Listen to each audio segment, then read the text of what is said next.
Hello and welcome to The Good, the Bad and the Worst, a podcast where we watch movie trilogies and decide... I'm your host, Griner. Joining me tonight. It was nothing like that, penis breath. It's close enough. I did better in my practice, but go ahead. Go. And I'm Luke Morgan, and don't be afraid of what you don't know. Oh, I forgot that was a quote from E.T.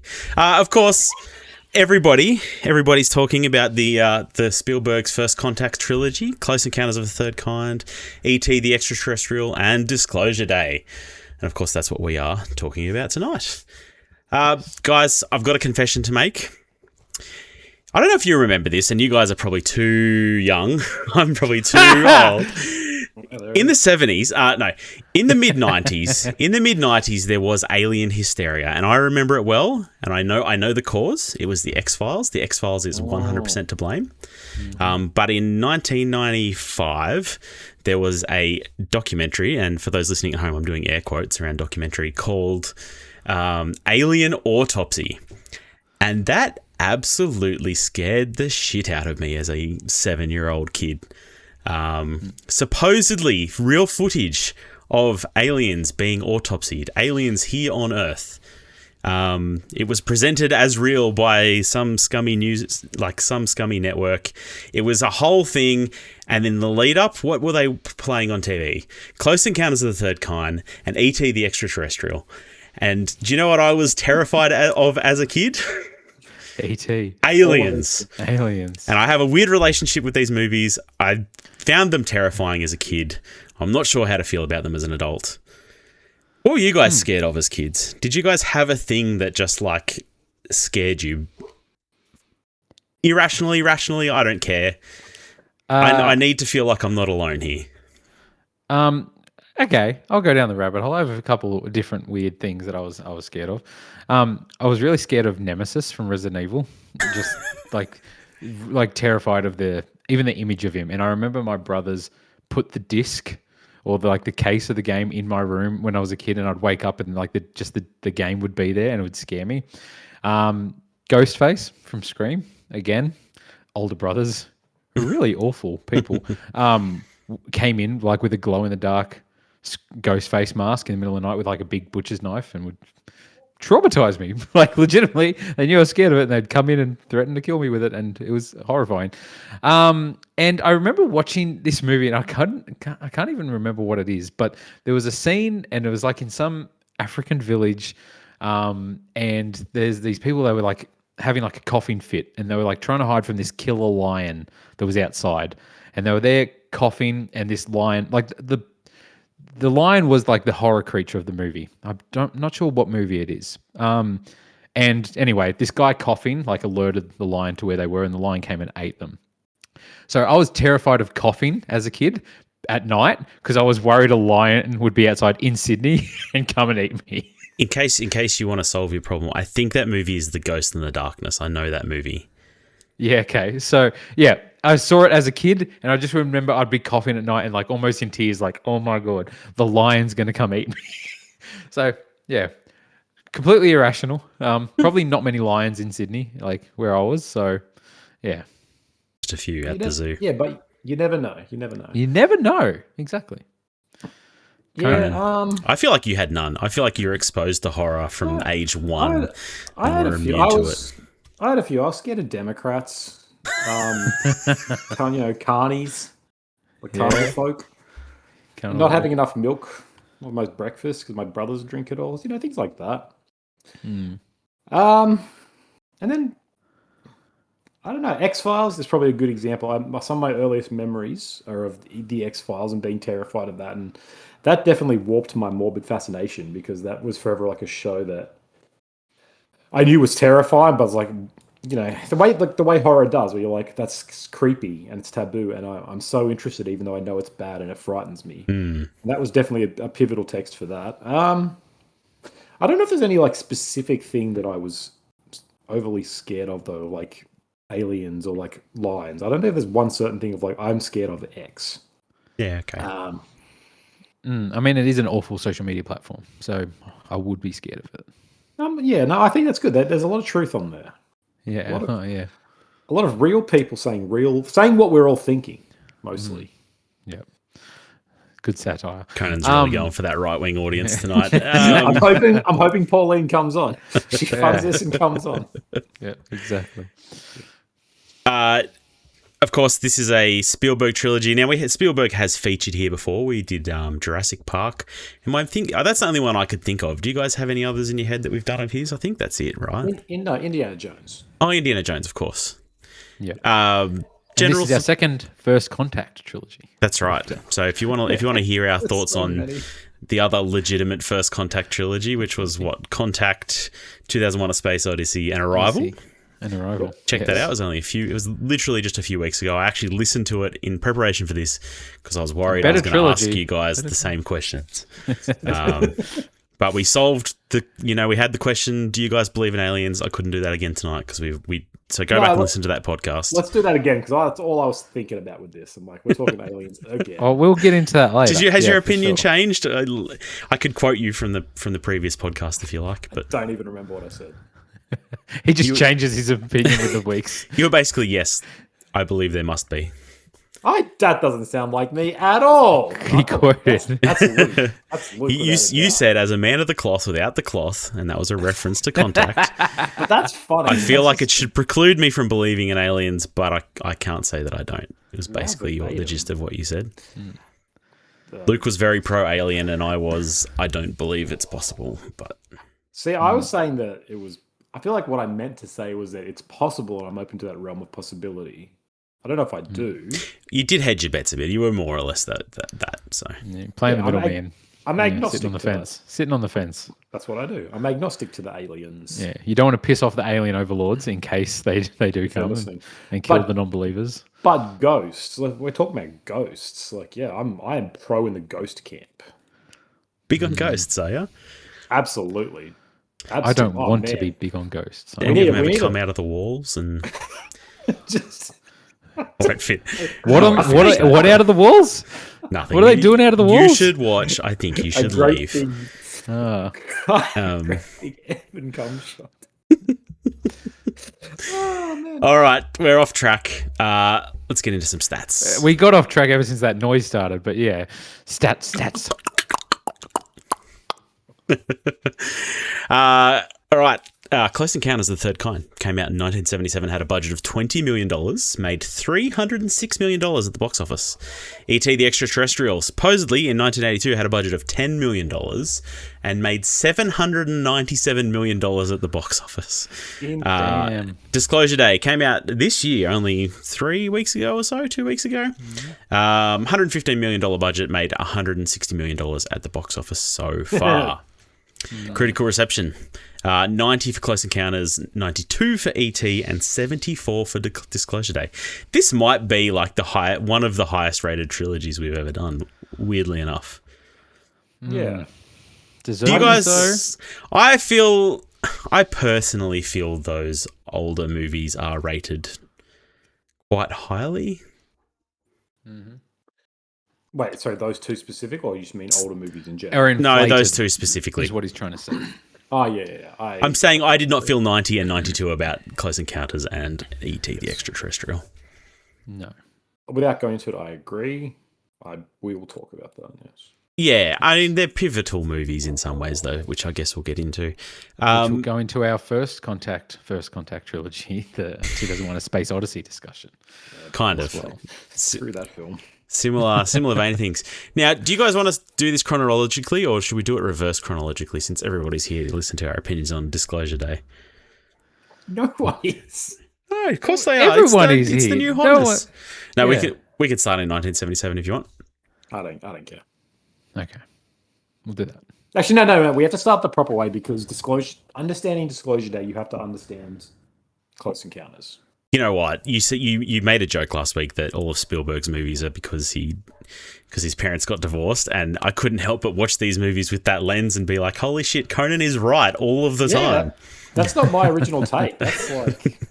It's just well known. I mean, The Fabelmans is like just that because it's basically autobiographical. Anyway. Absolutely. Close Encounters of the Third Kind. Don't have the synopsis up. Apologies. An Indiana electrical lineman finds his quiet and ordinary daily life turned upside down after a close encounter with a UFO, spurring him into an obsessed cross-country quest for answers as a monumentous event approaches. Had you guys watched this movie before? No, I'd never seen it before. First time viewing? I'd seen bits and pieces. I had watched a good amount of it. I hadn't seen all of it. Was a big fan of this scene in The Simpsons. Yes. And I watched it again, and I just love... I mean, this is not a Simpsons podcast, but damn well should be. I love how much they pay such good homage to that scene. They obviously have a love for everything else that they homage. Anyway. Yeah. There's that, and there's also that quote of it's close encounters of the blurred kind. That's kind of impossible for me to hear. Yeah. Conan, I find it odd that you hadn't seen this movie. Similar to 2001: A Space Odyssey. As such a film buff. Oh, yeah, that's right. Yeah, okay. My bad. Jeez. I take it back. But as a film buff, this is obviously on your wall of shame. It was. It was on my big wall of shame. I'd always meant to. I think I've gone on record in one of our two other Spielberg podcasts that I wouldn't go as far as to call him a total hack, but like... I believe those words have been uttered on this podcast by you specifically. Pretty much. I just think I'm a little bit allergic to Spielberg's truest Spielbergian senses. Like, and what I mean by that is Spielberg is a guy who, the word auteur gets thrown around a lot. People love to say he's like the greatest auteur. I still don't know if he is, because for every like Close Encounters E.T. he makes, he also makes Schindler's List, or he makes Saving Private Ryan, or he makes Catch Me If You Can, or he makes Munich. Like, all of these are good films, but they're all very different, and they're all very like, none of them are of the same genre. He's a master at crossing all this stuff. And so a lot of them, like, you could watch and not know they are him. Like, if you watch Munich, I don't think you'd ever be like, wow, this is the guy who did E.T. He's got a real sense of wonder and fun. Like, that's a depressing, hard completely forgot he did Schindler's List. That's right. Like, that's crazy. Yeah, that's what I mean. I'm like, you know, Saving Private Ryan is a visceral, intense film.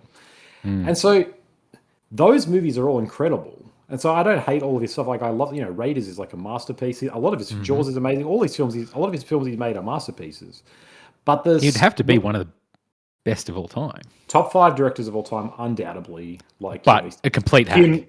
Him, John Ford, like, yeah, by complete hack. Top 5 all time. It's also top 5 hack. It's him and Kubrick. They're in the conversation and greatest hacks. What can I say? All I think is that when he's like doing true Spielberg stuff, which is what we associate with him, like when you tell someone what is Spielberg, they're like, oh, the space guy. He loves aliens, right? I'm kind of allergic to that. The sentimentality, the boomer optimism, but also sad boy sort of like, oh man, it's so hard being a child of divorce. Like, I'm kind of allergic to that, I think. And so in these movies, that it's him pouring his heart and soul into, where he's yearning to find something, which is absolutely what this movie is. This movie is autobiographical in everything but content. I find this stuff, I'm resistant to it for some reason. It's just, he's not my kettle fish. I don't know if it's an age thing. I think a big part of it is age. Like, people, the generation above us, Gen X especially, they were the ones who grew up with E.T. and with these movies. And like, you know, they were 5 when they saw Indiana Jones sort of thing. This changes them. This imprints on you in a way that a different generation of directors did for me and for us. So, Griner, how did you feel about it then? Like, we'll go about this movie or about Spielberg? Yeah. I didn't mind this movie. I'd never seen it before. I'd only seen bits of it before.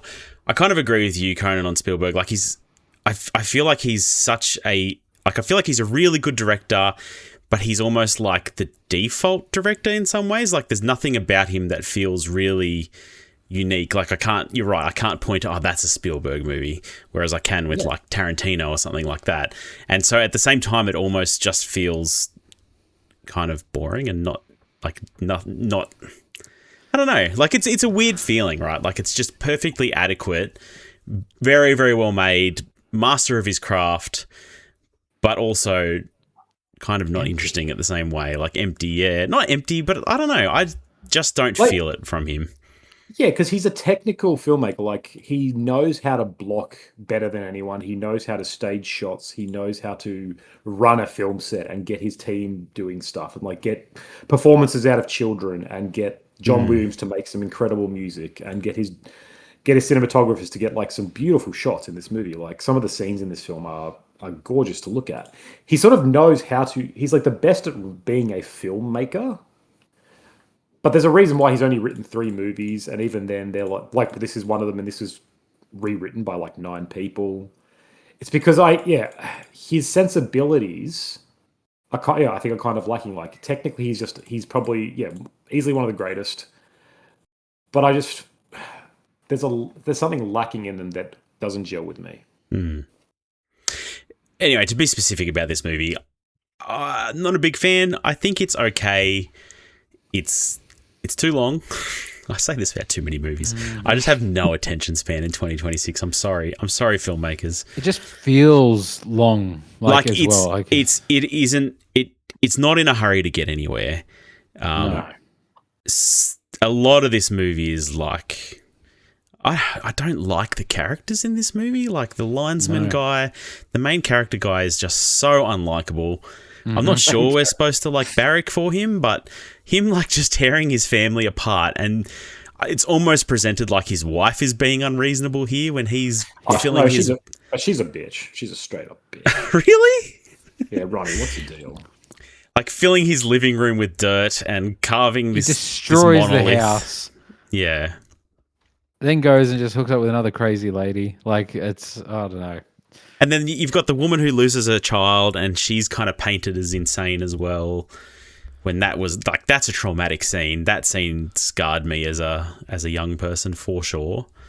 And then the payoff just not there at all for me. No. Like that final scene can. And I feel that final scene felt like it was 45 minutes. For the final scene. It is the third act. Like it is a third It of is the movie. the entire third act, and it's it's like no dialogue. It's just watching stuff happen that obviously watching it in 2026 for the first time as well isn't impressive to watch. It kind of goes back to that 2001: A Space Odyssey thing. I guess watching this back then, people were a lot more simple. And just like in awe, like wow, this is amazing. I don't know. But I think technically this movie holds up pretty well. Like those spacecraft as they're like coming over the mountain and stuff at the start when they're all trying to chase them and stuff. Oh, yeah. Like all of this doesn't look like I don't know. It's all practical effects. I think there's something nice about it all. It's more when the kids come out in the little costumes and stuff at the end that I'm starting to be like, I don't know about this. Yeah. No, like that's the thing. Like I'm not saying like visually even like it's that. I feel like I don't know if it's just obviously I'm that brain rotted that my attention span is so shit that it's just like I can't be entertained by this, watching this for this long, like of nothing happening. You know what I mean? It's just not capturing my attention like whatsoever. It was a slog for me to get through. And not even the final act. I feel like most of this movie was just boredom. And again, no likable characters. Like you touched on it. There was nobody I was supporting in this movie. So therefore I don't care about their journey or watching anything happen with them. And frankly, they were annoying me. Like, so I don't know. Yeah. Yeah, I think that's the big thing that the big problem with this is I think the script's not actually that great. So it's like I said, it was really messy. It was written by heaps of people. It was an idea Spielberg had. I think he wanted to make this for ages, and then he knows he's not a writer. So he got a lot of people to come in and do different versions. Like Paul Schrader had a version. There was like more of a government military thriller. And so like it was one of those movies that got rewritten by a lot of different people, a lot of different ideas before it reached this point. And it feels that way. Like this movie feels like there's all the ideas there that I think could work. Like it's kind of this middle-aged guy who's sort of stuck in this dead-end life where he's like he's in the middle of Indiana, he's a linesman, he's got nothing going for him, he's just kind of bored with his home life clearly. And then he gets touched by something special, and his obsession then sort of drives him to do some questionable choices, but like this idea of touching something greater and being like, maybe my life is not just this. So, there's like this commentary there on middle-aged malaise and this idea on of being a husband, being a father. But the script doesn't really go anywhere with those. Like, as soon as it started, I was kind of excited. Like, oh, cool, this is going to be this guy who's going through a crisis. And he's like questioning his place in this lonely universe. And there's going to be a sense of wonder. And it just kind of didn't do it for it. Didn't really have any of that for me.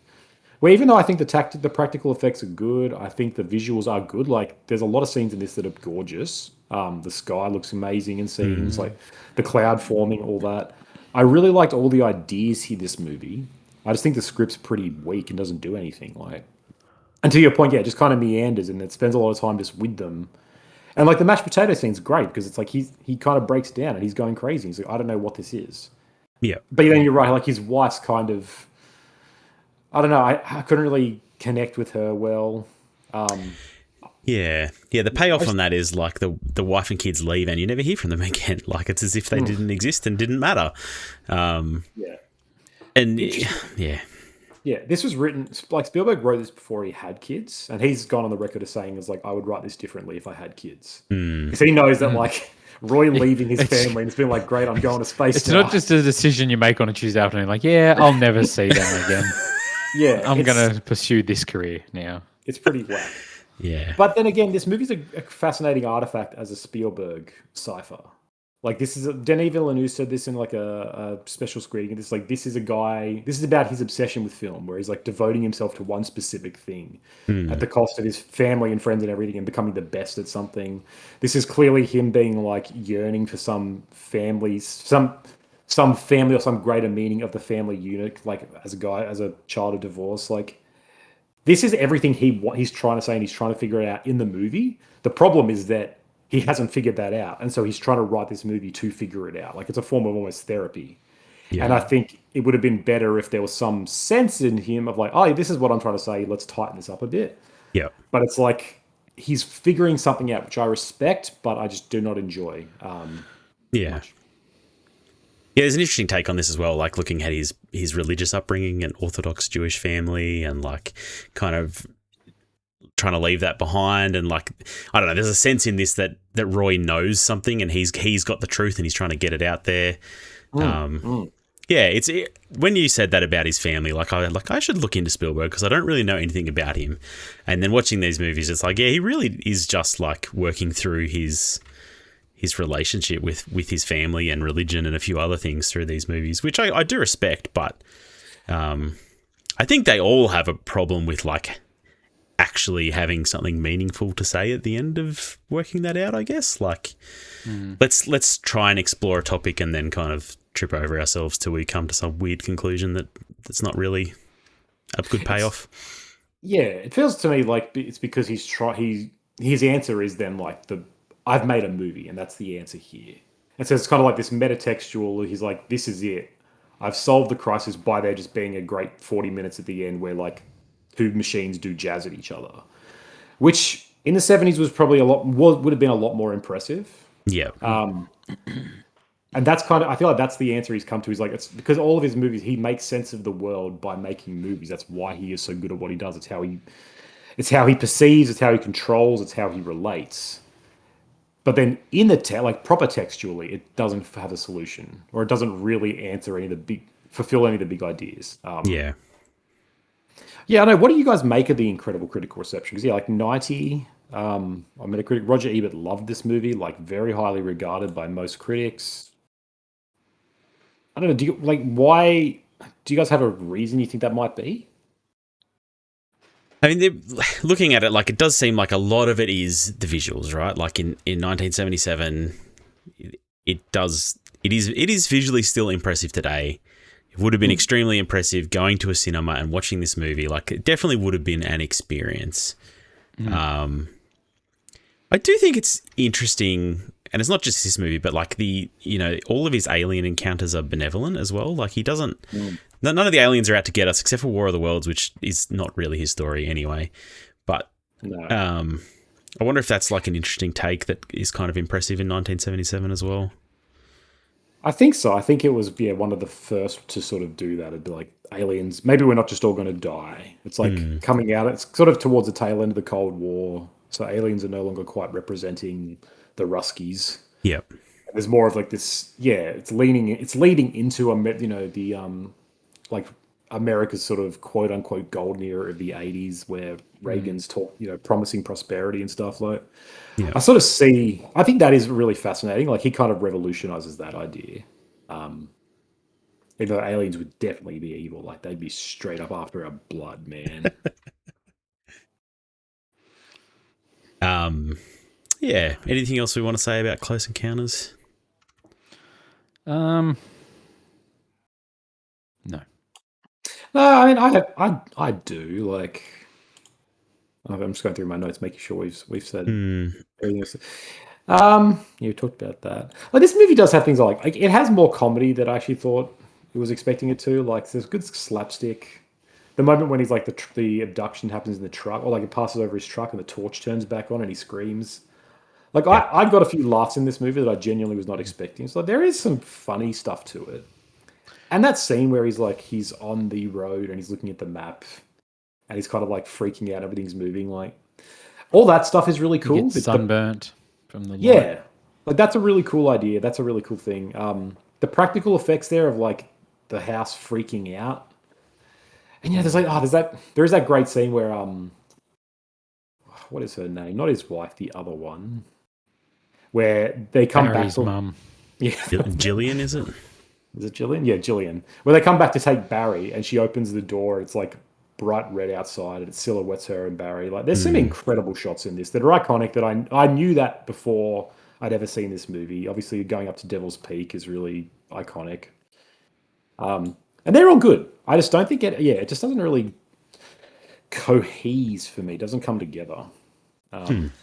Did it all feel like, I feel like especially the first 40 minutes or so, I just felt like it was chaotic. Like, I don't know if there's, like, my wife mentioned like a comment of like, I don't know, it was overstimulating. It felt like there was just a lot of conversations happening. And is that like a theme of like communications poor between humans or whatever? It just felt like there's the people in the operating room at the start, like, with the tools or whatever, the planes, the different languages. It just feels like there's a lot of people talking and it's like, it was hard to pay attention to what's actually going on for like the first half an hour. I was like, I have no idea what's going on. I think it's meant to. Yeah. Sorry, go ahead, Conan. No, you go.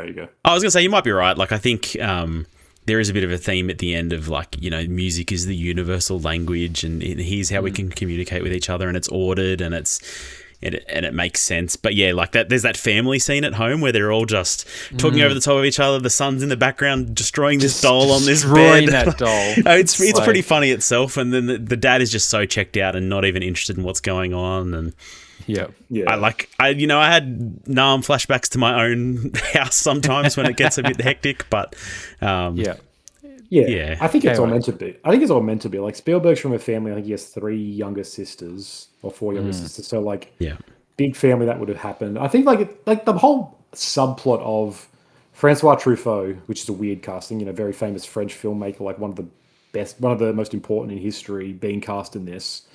Like him being pivotal and can't speak French, so they have Bob Balaban there translating.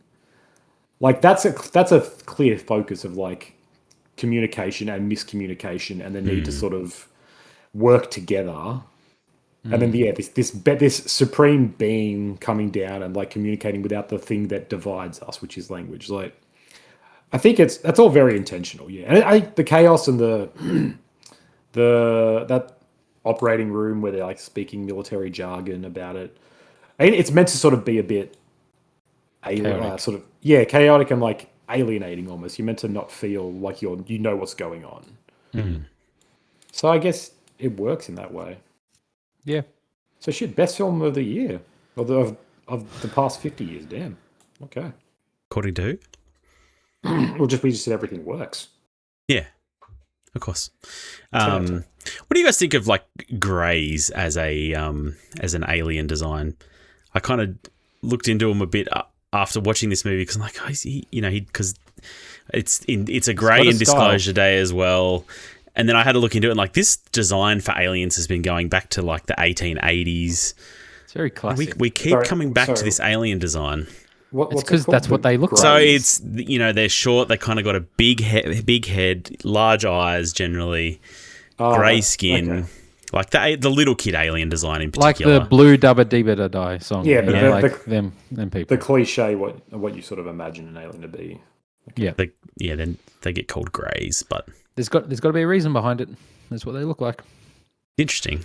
Someone leaked it, you know. Luke, have you seen them? Well, I mean, like I've seen a few autopsies, alien autopsies, but I don't know how legit they were. But Man, fuck those guys. They just filled a clay model with jelly. Pricks. And they present it as a documentary. Sons of bitches. Scared, like I'm so crazy mad at these home, people. Just like this is That's horrible. baller. So mad at these two guys. It's great. The X-Files riff on that many times. Yeah, I know. Like, Mulder gets obsessed with the alien autopsy VHS. It's really funny. Yeah, I think for the purposes of this movie, it works. Like, because that's kind of the shorthand we use for aliens, right? And so to have them be that, you don't have to worry then about. You don't have to obsess about the design and be like, "Whoa, look at these different aliens. What's he trying to say by having a heptapods?" It's just like, oh yeah, it's aliens. We know that, we understand that it's aliens. We don't have to sort of waste time trying to comprehend that. It can get to the focal point. You do get that one lanky one that comes out first. That looks creepy pretty as. interesting, Yeah, that's creepy. I do think Really like creepy. just having the weird little like children looks pretty dodge. Yeah. Yeah. But what do you guys think of John Williams' score?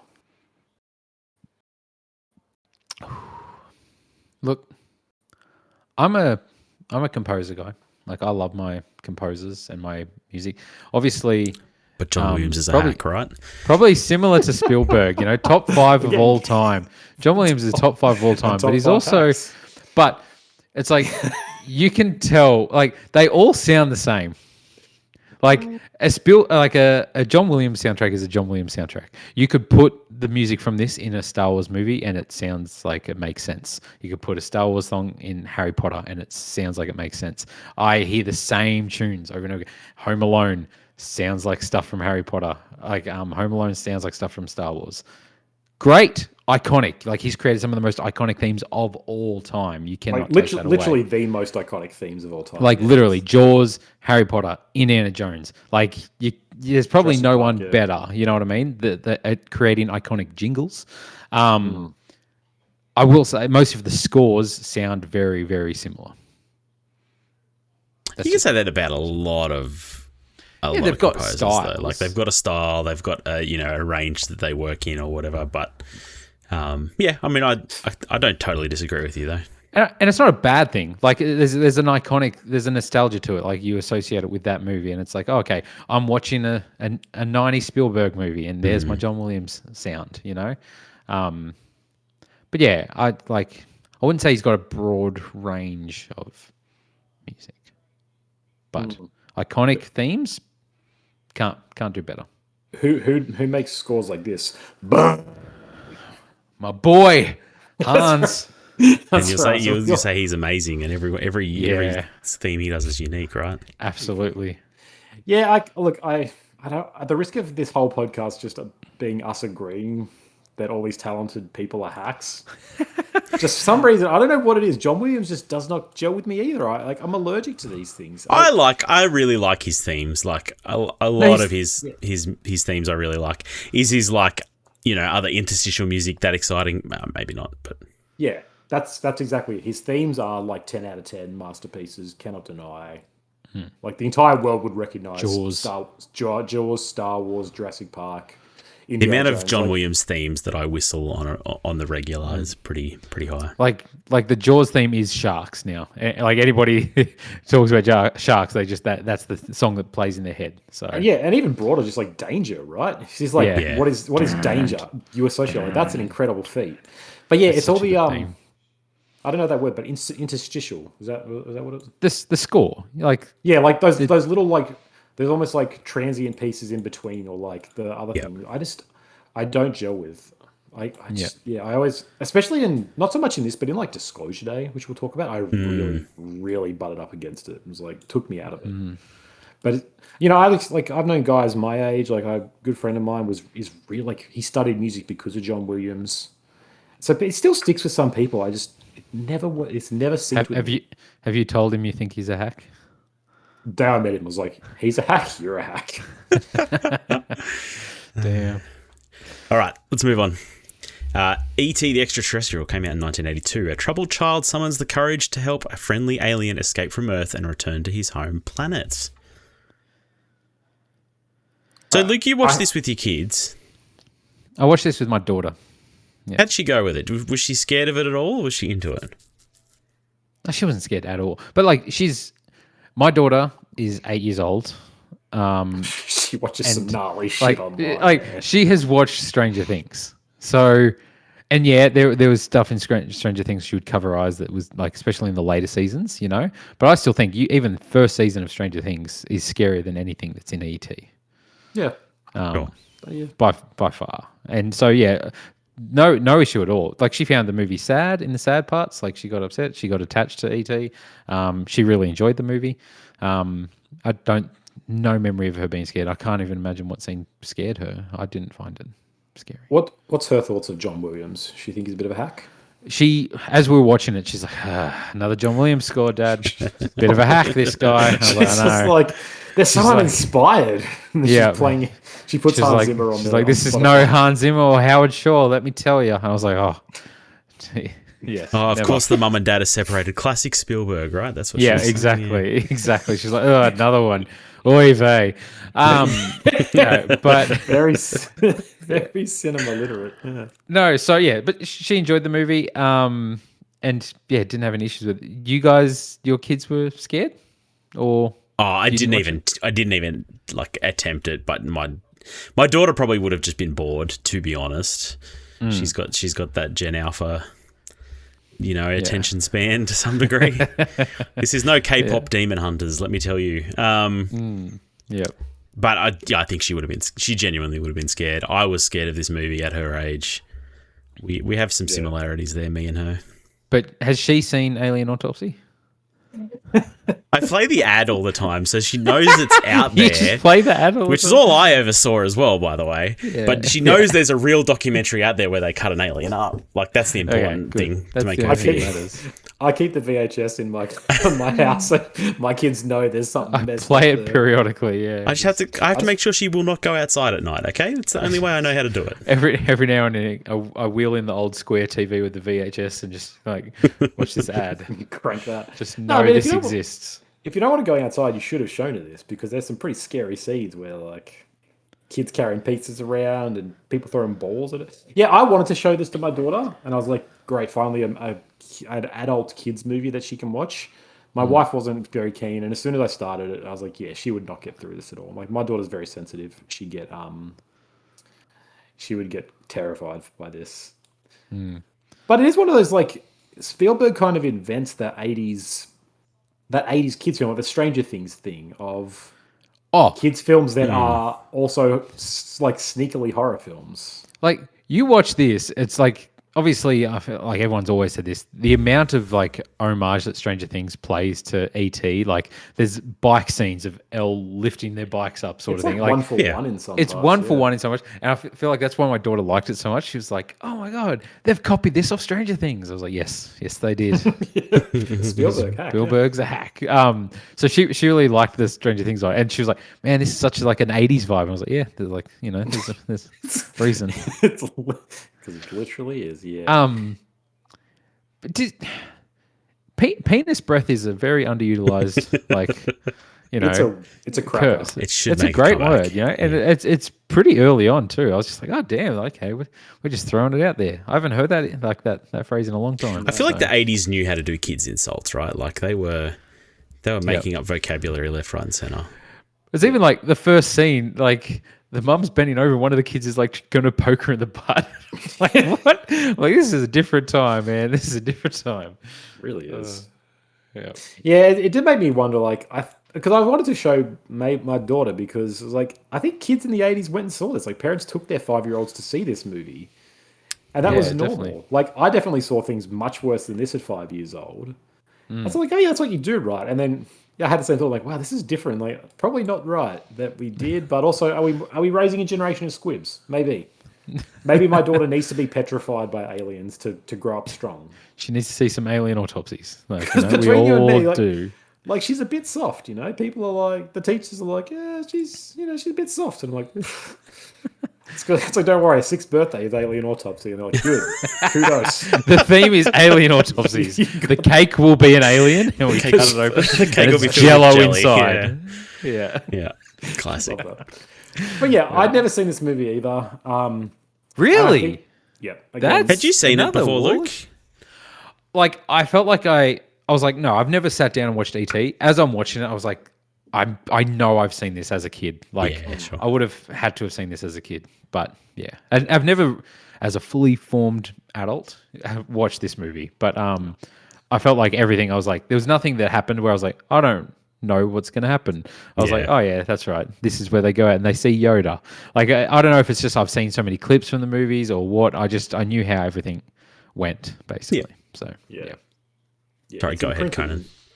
It's imprinted in like Yeah. film culture DNA. Like you can't watch movies after this and not be exposed to it. Because I was the same. I knew so much about this. I know shots. I've seen shots. I know the whole arc and things because it's been parodied on Simpsons and riffed in Stranger Things and every Super 8's a great homage. Like this is all pretty normal. And so I do feel like that was definitely a detractor for my experience. Like if I'd seen this when I was a kid, I probably would have got a lot more out of it because it would have been fresher. All the content of it, like again, a kid yearning for an absent father, and like, or at least when your kid maybe just yearning for a friend. And like I was a weird kid and didn't have heaps of friends, so I think I would have definitely clicked with this and been like, I want an alien friend. Dad's in Hawaii. I'd say, yeah. And watching it now for the first time, like, definitely some of the magic is not there, and that's not the film's fault. That's my fault. No. I do wonder if in 3 years when I watch this with my daughter, and if she enjoys it, if I'll then get more out of it, right? Yeah, for sure. Grant, remember- what's your experience with this? I had seen this when I was younger. I remember like being scared of it the first time I saw it, but I definitely watched it again after that. It's never been like my favorite movie ever or anything like that, but I like it well enough. It does do a lot of things well. I think I actually quite like the relationship between him and his brothers. Like they definitely get on each other's nerves and they're antagonistic at times, but when they really come through for each other when they need to. When shit hits the fan, they're there for each other. It's pretty nice. I actually really like the connection between him and ET, and they're both getting sick, and like I just think that's really interesting. And I love a story where like the superpower makes you sick, and it's kind of this here too. I quite like this movie. It's not one of my favorites or anything like that. I don't have a ton of nostalgia for it. Drew Barrymore's so cute in this Young movie. Drew Barrymore. So friggin' cute. Holy crap. And Like, good crazy. kids performances in this movie too, like weirdly good. Spielberg knows how to work with kids. That's always been his thing, isn't it? That's interesting. He does. He knows how to get a good performance out of Yeah. it. The stories behind how he did it are pretty interesting. Like in this and in Close Encounters. Like in Close Encounters, he would just like hold a present up and like open the present for the kid, and that's how he got him to look up and like be really awestruck. And then in this, he would just like sit down and like help them imagine, be like, you gotta go this way, like you're holding a sword, like you're a knight. And so like the way he sort of like could to empathize with their imagination. So this is why he's like the master of this, because he knows how to do that. Yeah. Yeah. I mentioned it briefly earlier. I do like the Yoda cameo at the Halloween. It's pretty good. He just tries to follow him. He's like, home. Yeah. Did you guys know this movie made $1 billion in merchandising? Crazy, isn't it? It was everywhere. There was a video game. Like, Notorious video game, yeah. Yeah, exactly. Yeah, the video game is fascinating. There's a documentary about that. Yeah, buried out in the desert. Yeah, Every copy. like pretty cool. Yeah. But no, it's just like I don't know. I felt like I've said like phone home. It's Yeah. like it's super iconic, and even though I don't recall watching it, I feel like it just was ingrained in my head, watching it as a kid sort of thing. And there is a reason for it. It felt iconic. Like I enjoyed it. I enjoyed the watch, and like probably heightened by watching it with my daughter, who really enjoyed it, Yeah, and I was gonna ask. I think she's the right age for it. Like she was captivated, and we sat there with popcorn and watched it, and it was like a great sort of like movie date sort of thing. So it was good, and I felt like that added to the experience more for me. Glad I didn't. I almost made them watch Close Encounters of the Third Kind. I'm glad I didn't do that. They would not have got through that. Not have gone the same way. Would have been a bit more boring, but yeah. Yeah. Do we really have so little to say about E.T.? No, like I know. what is there to say? It's like one of the most iconic movies of all Yes. time. Like top 10. This is why we needed Buddy Watson on here. Shout out to Buddy. Shout out to our buddy. Yep, Big he's ET definitely fan. our real life friend. Yes. I don't know. I like how both this and Close Encounters, both like the optimism of aliens that it has, but also the lack of villain in them. Yeah. Yeah, the humans aren't evil. And you're kind of No. expecting them to be. Yeah. But they're not really evil. And like even in this, it's constantly showing you like the guy's keys, and so you sort of associate, all right, this guy who has keys on his belt is hunting ET. So we assume he's like a G-man, he's bad.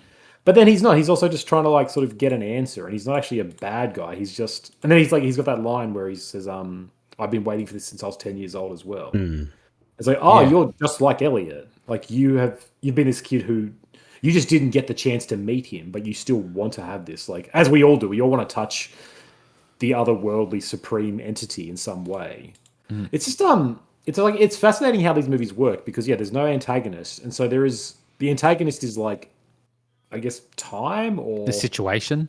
Yeah. Like, yeah. There's definitely forces against each other, though, right? Like in the first one, there is the scene where he's fleeing from the army up the hill and they're hiding from the helicopters and stuff. Like, they managed to create that tension, but at the same time, those people are just kind of like doing their job, right? Like, they're just they're trying to keep him away from a dangerous situation in Close Encounters. Like, here they're just trying to protect everyone from the alien and potential disease and everything else.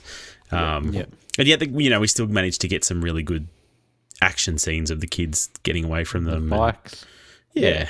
Yeah, the flying bikes is obviously iconic and really still looks really good. All the practical effects in this look really good. The bikes flying. It just speaks to practical effects in general, right? Like, we've really lost our way with VFX because, man, they never look good after a few years. Even like movies that are 3 or 4 years old today, a lot of them look bad, and it's just unbelievable.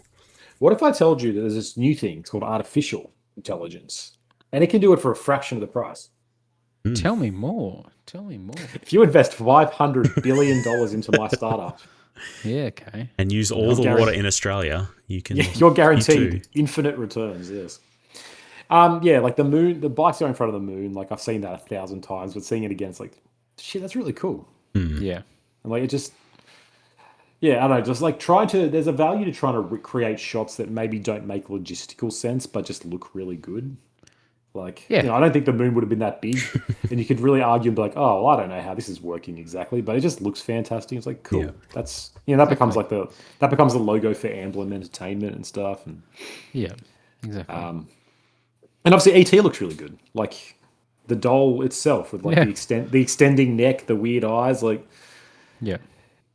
Like imagine for a second if we're watching this right now and this went like the Mortal Kombat route where we have them little CGI, the creatures that we get in the second Mortal Kombat movie. Imagine if ET's that. This movie is not iconic. Wait, are you talking shit about Goro right now? No, not Goro. I'm talking about the CGI one. Goro was practical. Wait, which one's CGI? Which one? The one that becomes reptile. How there's like the little weird things. That thing. Picture that as ET. Picture like a 90s computer generated ET, and I guarantee that movie does not have the same like iconic thing that even now we could go back and watch it sort of thing and be like, yeah, this was a good movie. It'd be like, oh god, this is bad. Especially as a main character the whole time. This is like, it would be so jarring to watch. Yes. Yeah. Well, it's and it's going to be like that in 20 years watching now films.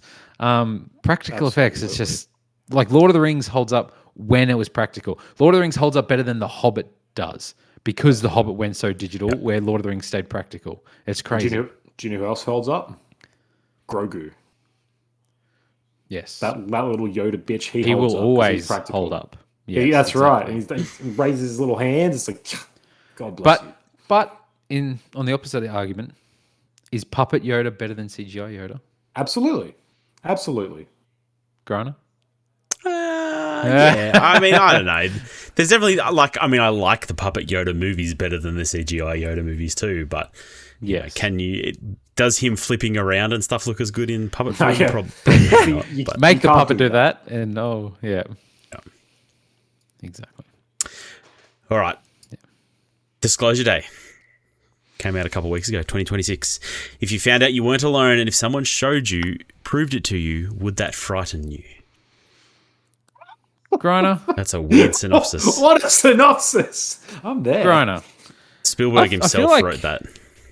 I feel like this movie is based off of our conversation in the car trip that we had on the way back from our boys' weekend last I feel like that's such a reductive look at our conversation. Like You save all the good conversations until I'm. we as literally soon as had Conan this. left. We literally had this conversation on the last First Contact No, podcast. I know, but it was based off of our conversation. Yeah, sure, about the relationship between religion and belief in aliens. And who knew all along all we needed was a woke nun and would have solved all of our problems.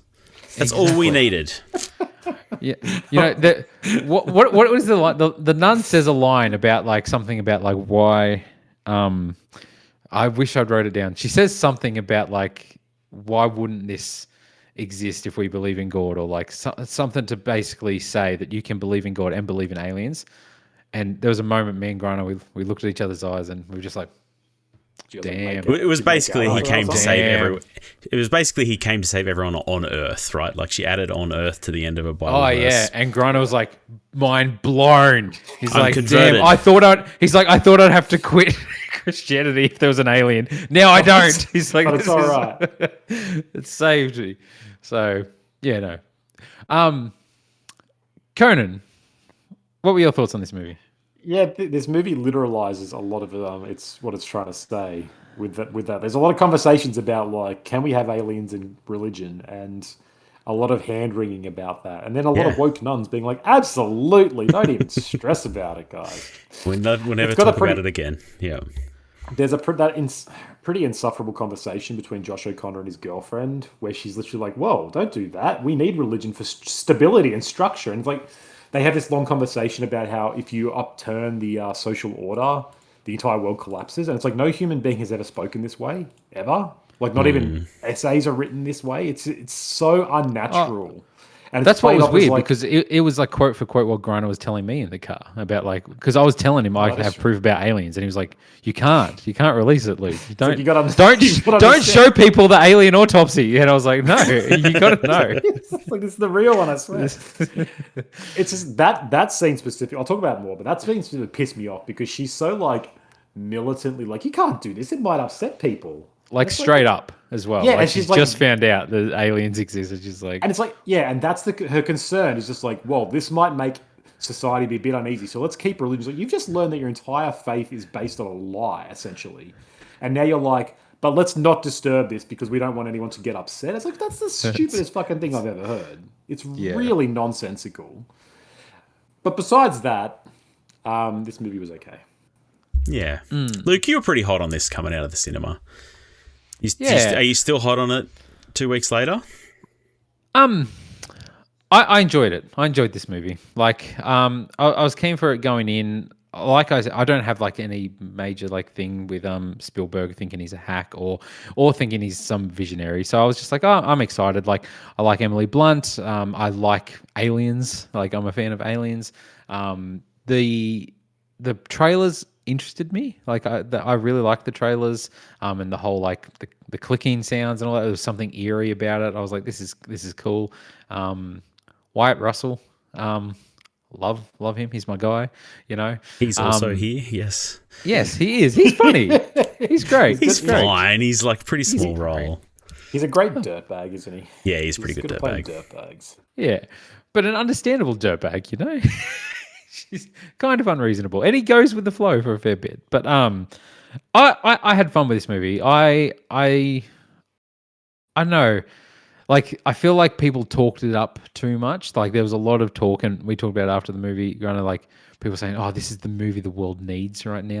The conversation this movie is going to start, and I was like, "Okay, it's not that deep," but I do enjoy there's an aspect of this whole religion and science fiction and aliens sort of stuff that, as you guys would know, just tickles my fancy for some reason. I like these sort of topics and these conversations to be had. And I like the conversations that I had from this movie. And there's a lot of fun scenes. I like she gets pulled over by the cop and just can read his mind and knows all these thoughts, and he's just standing there dumbfounded as she drives. Emily Blunt is really good in this. She's really, really good. I think this movie's full of good performances, actually. Yeah, like everywhere. Yeah, Colin Firth, really good.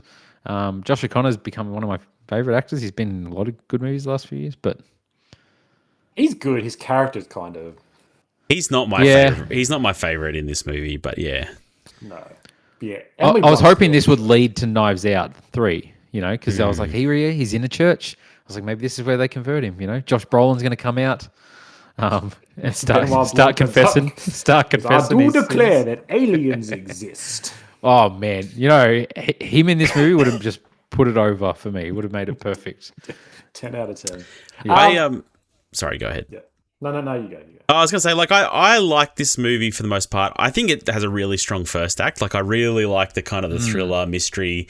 We know it's about aliens, but you still you don't know the whole situation. He's on the run. He's got all these discs. I think it's interesting. I think that part of the movie is fun, but the longer this movie went on, the more it lost me. I agree. They hand, it's like, I don't know, they hand wave a lot of things away. There's a lot of every scene where Colin Firth is possessing someone is the most dull shit ever, where they've decided to do a monologue about some philosophy that Spielberg's decided we need to hear. Yeah. And I feel like it doesn't do, it asks some interesting questions and then doesn't have any good answers. And then hand waves away important questions, I think, in some ways too. But performances are really good. There's some pretty good scenes. There's some pretty good action and sequences in this, and then there's some really bad ones too. Josh O'Connor sneaking up behind all these agents, stomping through a field, and he's crouched down behind half a hedge. Spielberg does this a bit where his action sequences are more hide and seek, and it works in some movies. When you're doing it against velociraptors or something, okay, it makes sense, I can handle that. In something a bit more campy like Indiana Jones, it's okay, but here where they're supposed to be these highly trained government agents, black forces coming down, and multiple times bumbling idiots, multiple times they're evading him, they're hiding behind a rock as they look at the car that went over the cliff, drive off the cliff. Oh my goodness, shit, they're dead, boss, we better go. Just bad, actually bad. A bunch of Metal Gear Solid guards. What was that noise? Go and investigate, and then you sneak past them. Which is such a shame, because all those scenes are well directed. The scene where he's escaping, the camera follows him through that. If there was if this wasn't so unbelievable, it would be good. If he was actually properly hiding, it would be incredible. But you're right. It's just there's a guard who slightly turns his back. He's cool, I'll just walk right behind him, and no one knows. What the fuck? Yeah. This movie is technically great. The car and the train is an incredible scene. Yeah, it's pushing really along. Cool. Really, really good. Really tense. Everything technically great. My big issue with this is this literalizes everything Spielberg's been trying to say for so long of faith in aliens. What if aliens exist? What if they're okay? How do they bring us together? It just makes it the text rather than actually leading anything to subtext. He's no, this is what I'm interested in. I'm going to spell it out for you broadly.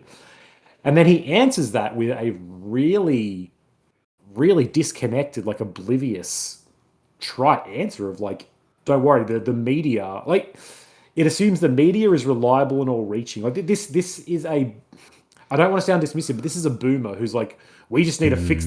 I could fix the world. I know how the world works, and it's we just get the truth on TV and everyone listen to each other. It's that's. See, there's been all this talk coming out of this movie saying this movie is made for boomers. This it is. It really is him speaking to a whole different group of human beings. This goes on TV now. It is dismissed by the 20,000 people who see it. No one's stopping and watching their phone to see the live updates, and everyone who does is dismissed by the US president. That's right. We have the best aliens. the best ones. All we need is a machine that can detect BS and tell us it's not AI, it's 100% That's authentic, right. and it's true. Run it through the AI filter. I was like, Grok, is this true? Let's hand wave away this I don't know. It huge kind of looks societal like it's issue. AI generated. Yeah. and like this is the thing to engage with this question now in this climate, and then just be like, I'm going to ignore all the actual real world implications of what I'm saying is really kind of stupid. Just be like, it's not I think you can't even really perceive it as a fantasy. Because this Because is it's him bigger being than like- our world. Conan, this is But it's bigger him than our being world. like, don't worry, look at me fix it in the real world. Whereas like, just the truth is there, but if we can just get everyone to see it, once the news can get it, because the media is reliable and the government's not even that bad. It's this one private corporation, but even they're still pretty good at the end of the day. We just need to remind them of their humanity. It's like this has got a really aloof, optimistic view of everything that completely misunderstands the actual problems of the modern world that it is trying to address. It And felt the fact that unbelievable. and the Like, it fact was that the just last like, line is her being like, listen. It's like, Listen. oh, so we should listen to each other. Thank you, Steve. Thank you. That's going to solve everything. Just if we listen to each other, it's like fuck off. Seriously, Yeah. it's Yeah. See, it feels like I'm being preached at by some I'm of some rich boomer who's like, in my day, if we listen, we'd be fine. It's like, fuck you. That's not how it See, works. I'm of two minds because, like, 100% I get that from the last act, and like, there's a part of me that it feels important, and it feels like kind of like this awe moment of like, oh, and I can put myself in this world of like, oh, imagine if this was like a thing that was blown open like this, and it's a nice idea that the world is brought together like this, and it's like we forget about all our conflicts and differences and all this sort of shit, but it very much does feel like this is more unbelievable than the aliens existing. You know what I mean? Yes. Is like our response to this is Yeah. more unbelievable than the actual aliens existing. Like I find it more harder to believe in that than the fact that there's aliens in Area 51. Yeah. And yeah, it feels too pleasant. And like, yeah, okay. Oh, Colin Firth has sat down, so the government's not going to get involved with protecting the secret anymore. It's like, okay, Colin Firth said no, so they're just Yeah. gonna, Yeah. they're gonna be like, Because he- oh shit, because he's that sort other of guy, like- his right hand man, is so against it, and he's like violent, and then Colin's like, no, back off, and he's like, ah, damn it, and like walks out. It's like- I was expecting him to pull out a gun and be like, stuff this. If you're not going to stop it, I'm going to stop her. You know what I mean? And like shoot her or something like that. But like he's just like, that frustrates me. I'm going to go. And then like it's just it's Go home too. and be my wife. I can't. Yeah, cope with this exactly. anymore. I'm going to take my frustrations out somehow. Like it's too optimistic. It's insultingly optimistic. Like given Yes. given our current environment, like they even we they know they reality. literally put World War III on hold because of this news, and then you Yeah. overlay that on the real world, and it's like, come on, seriously. Like we live in a post-truth society, as they like to say. Like none of this is very delusional. And compare this to the previous two, right? They're both responses to a time where aliens were perceived as dangerous and they were a genuine threat of like the Cold War and all this stuff. And so he's coming and going, hey, maybe we shouldn't actually think that anything different is that bad necessarily. Maybe things we don't understand are good. And maybe we shouldn't think that we have all the answers. Like he's making a response to the time with all these movies. And the first two, Close Encounters and E.T., makes sense. It's like a time of irrational fear and paranoia, and he's kind of trying to respond and be like, look, this selfishness is not great. Maybe like we should be a bit more understanding. This is him then, and like that's a direct, in conversation, a direct answer to its time. This is a direct answer to its time that completely misses the question, completely misses the whole point of the conversation. Like this movie should be about faith and religion in a post-truth society, and how can we even have any of these, and what happens if truth comes out when no one even cares, and you can objectively show the truth, and that does not mean anything. That is a fascinating concept. And he's just like, no. He's still making a movie for a 1990s audience. And that's the thing. Like, but Conan, how would you have felt if this movie ends with like her saying, "Listen," and it's like 5 years later, and it's like humans are enslaved by the aliens, and like they're actually evil, and now that we've like let them in and we've listened, we've all now become brainwashed, and we're all Great. I would say that- clicking, and it's like really dark and like fucked up, and I'd say we're all Spielberg's just I'd take baby everything I've carriers ever for bad I said aliens. about Spielberg back. I'd be like, no, this guy's on it. This guy knows what's up. This guy. And then it's just like silent credits, and then like Michael Jackson's "Heal the World" plays or something like that. You know what I mean? Do we need a Spielberg movie where the aliens are evil, where you're I expecting mean, you can them go to watch be War good? of the Worlds, Yeah, that's War of the Worlds. Yeah. Yeah, but which I so- nearly watched in for this, but I didn't get there.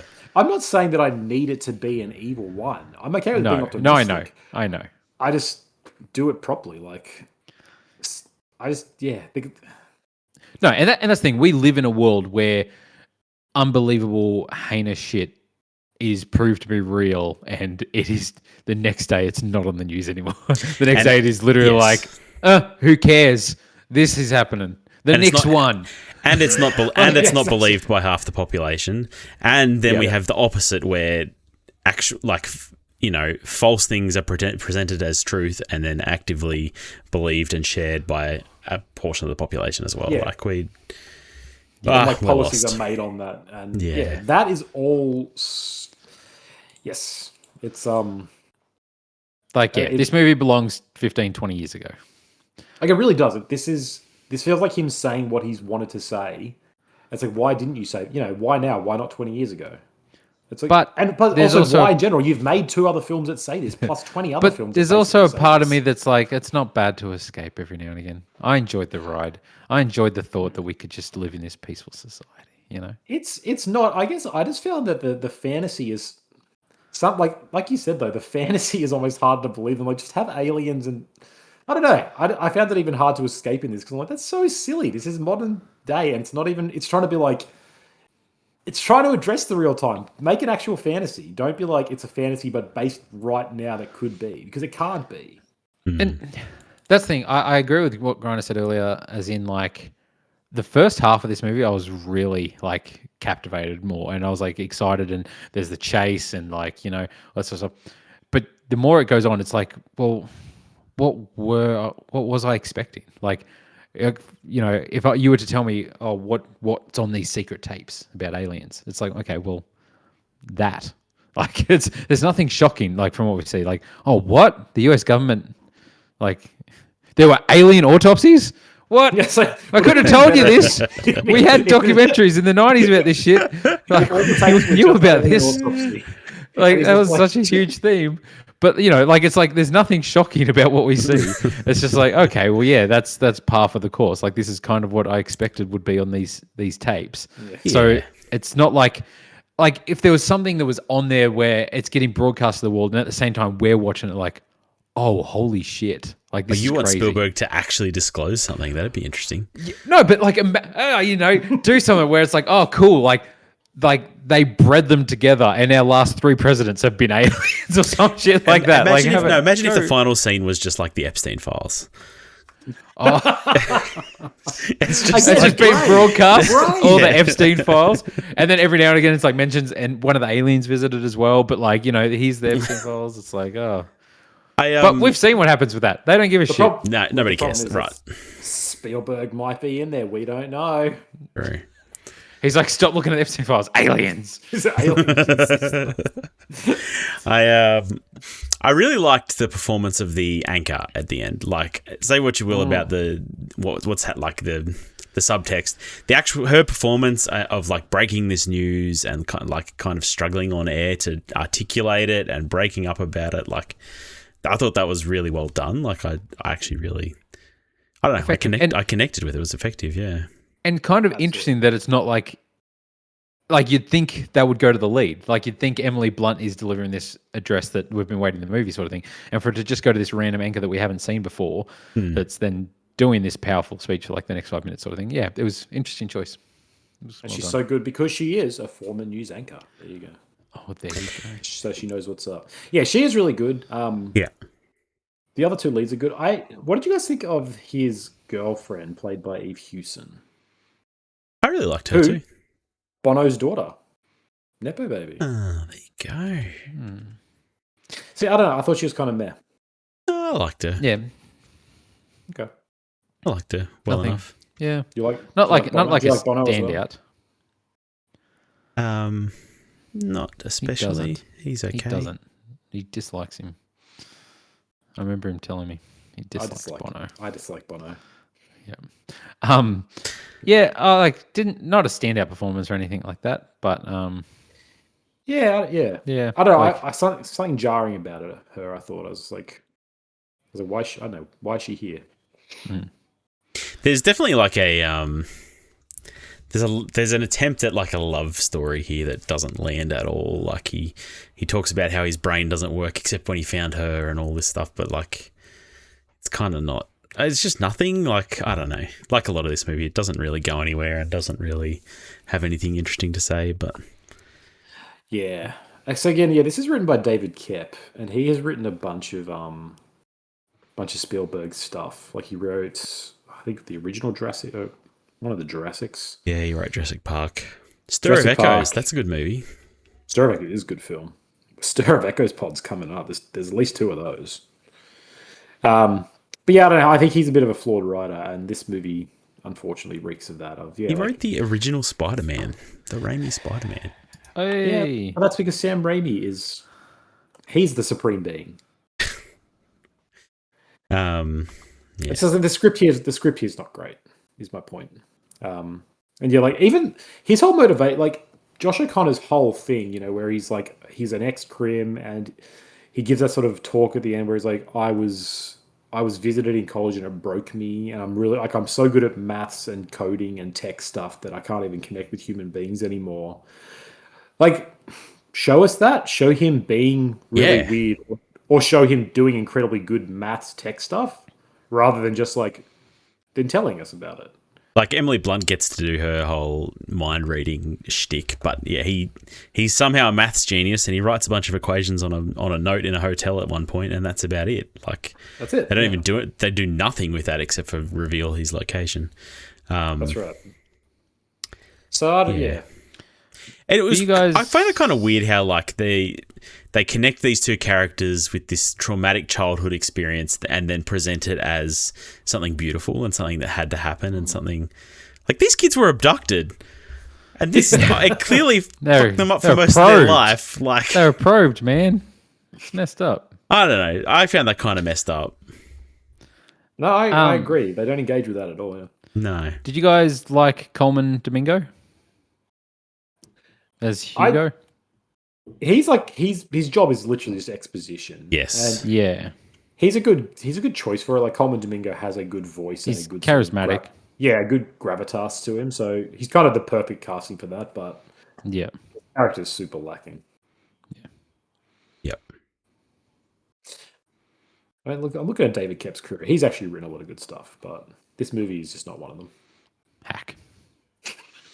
Probably the best writer ever, but also a terrible hack. Also a hack. He wrote Panic Room, like. True. Also, like, obviously, issues with the other movies as well, but like, kind of long, 2.5. I feel like it didn't feel too long. Like I felt like I wasn't bored or anything like that. So I don't know. There's some strange choices I felt in this movie. Like, there's the scene where she's destroying the phone, and it goes on for like it's a good 5 minutes of her trying to get this phone under the wheel. That's kind of funny. It's kind of funny. Like it's kind of Spielberg has a few moments like this. It's not what you'd expect. No, and the other one is the invisible house where like the soldiers are like tripping over the doors and windows and stuff. Like pretty funny in a weird way. Like yeah. Spielberg does have like a bigger funny bone than I realized. I think because you equate him with Schindler's List and Jaws. It's like no, he just has a lot of fun when he can. Would this movie have been better if it was directed by Senor Spielbergo? His not union Mexican equivalent. Yes, definitely. Okay. That's the answer. It just would have had a lot more panache. Yeah. All right. Well, thanks for joining us for this Spielberg First Contact trilogy. Whoa. What's the ranking? All right, let's rank it. That's a hard one, actually. This is going to be interesting because I'll go mine first. Disclosure Day, E.T., Wait. the other movie. Disclosure Day is the best. I think Disclosure Day is the best for me. It's the one I enjoyed the most. I wouldn't say it's the most iconic, and I know that's blasphemy to say it's better than movie than E.T. I enjoyed it the most, and it's the movie I would watch again. Yeah, right. Okay. I think I would go E.T. as one. Probably Close Encounters, and then Disclosure Day. Wow. Like Close Encounter. Yeah. Go ahead. No. No, it's like Disclosure Day. Disclosure Day pisses me off much more than the other two, just because I genuinely. I know there's good characters in Disclosure Day. There's no good characters in Encounters. I disagree. Like they're all annoying. They all act stupid. I think Roy Neary's still a good. It was like the sci-fi version of Anchorman. They're all just a bunch of idiots. So this is your bad takes. You know what? The aliens wouldn't come down and be friends with you. You'd go to get on the ship, and they'd be like, "No, man, I believe in them. I believed." Yeah, they'd be like, "That'd be a groupie." We've got enough believers here, and you'd be like, "Oh, I'm not going on there." They're like, "Our favorite movie is Anchorman." I'm like, "Ah, you guys suck." Will Ferrell's on the ship, ready to go. The first one. I actually think I agree with Luke. Of these movies, the one that I would watch again is probably Disclosure Day, E.T., and then Close Encounters. Sorry, outvoted just how it be. Bad takes, guys. Yeah, that's cool. And I mean, our experience was heightened by watching it together. So you should have been there. We held hands the whole time. We shared a popcorn bucket. Exchanging long protein strings was all. If you can think of a better way, I'd like to hear it. All right. Thank you for joining us for Spielberg's First Contact trilogy. Now, we haven't discussed this. I think it's my pick for the next trilogy. We happy with that? I had one planned last week, and then you guys usurped it by making us do this thing. Use the word usurped. So, next trilogy is Damien Chazelle's musical trilogy. It's his. Oh fuck! No. You like? I think you'll like some of this one. So it's a movie called Grand Piano, Whiplash, and La La Land. So he directed all these movies. All of these movies are about music and about expectation and about the pressure. So he didn't direct Grand Piano. He wrote all of these movies. Apologies. Didn't direct them all. He did write them all. We're really stretching the bounds of what's a trilogy these days. Oh my goodness, yes. I'm a bad man, very bad man. But hey, I'm keen for Whiplash. I love that movie. I have never heard of Grand Piano. No, I hadn't actually either, but I was Googling around for trilogies and someone said, this is one of my favorite ones that's not a real trilogy, but kind of has, it's got that connection where they're three movies by the same creator, about similar, He's like, but if you make a podcast and you're looking for ideas, this one kicks ass, fella. That's it. And I mean, look, I could have linked 3 random movies by asking AI about it, but I didn't. I went to the internet and did some research. Who would ever do that? So this podcast was brought to you by a couple of books by Conan Clark, The Taste of Iron, God Grotesque, and then a new one coming soon that I can't remember the name of. Conan? Disclosure Day. Face of Spielberg's a hack. Face of the Deep. Face of the Deep. Get them on Amazon. Check them out. They're great books. Leave us a rating. Tell your friends about us. Get our names out there because we need that One Nation sponsorship. It's the only way this podcast can continue. Trust me, we don't actually like her, but we will destroy from within. We need to be. We will take her money. We will take the money. Yep. Peace.